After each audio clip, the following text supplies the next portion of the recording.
23 November. দিনটি ইতিহাসে বিশেষ কিছু গুরুত্বপূর্ণ ঘটনার জন্য চিহ্নিত। আসুন জেনে নেই এই দিনের উল্লেখযোগ্য ঘটনা। 1644 সালে আজকের দিনে জন মিল্টনের বিখ্যাত বক্তৃতা এরিওপাজিটিকা প্রকাশিত হয়েছিল। এটি ছিল গণমাধ্যমের স্বাধীনতার পক্ষে এক যুগান্তকারী আবেদন। 1863 সালে আমেরিকার গৃহযুদ্ধে চাটানুগার যুদ্ধ শুরু হয়। এই যুদ্ধে বিজয় অর্জন করে ইউনিয়ন বাহিনী।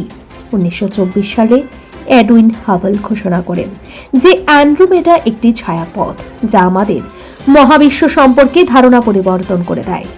1945 সালে ইউনেস্কো প্রতিষ্ঠিত হয়।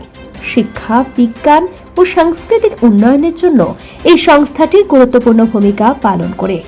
1890 সালে এই দিনে জন্মগ্রহণ করেন কে এন কাটজু, একজন স্বাধীনতা সংগ্রামী, রাজনীতিবিদ এবং মধ্যপ্রদেশের প্রাক্তন মুখ্যমন্ত্রী। 1937 সালে পুনেতে ভারতীয় জাতীয় কংগ্রেসের প্রথম মহিলা অধিবেশন অনুষ্ঠিত হয়। এতে ভারতের স্বাধীনতা সংগ্রামে নারীদের ভূমিকা জোরালোভাবে উপস্থাপিত হয়। 1948 সালের আজকের দিনে ভারতের জাতীয় পতাকার ডিজাইনটি গৃহীত হয়। তেরঙ্গা এবং অশোক চক্র যুক্ত এই পতাকা জাতীয় ঐক্যের প্রতীক। 2007 সালে উত্তরপ্রদেশের বিভিন্ন জেলায় ভয়াবহ সিরিজ বোমা বিস্ফোরণ ঘটে। লখনৌ, বারাণসী এবং ফৈজাবাদ শহরে আদালতের প্রাঙ্গণ লক্ষ্য করে হামলা হয়।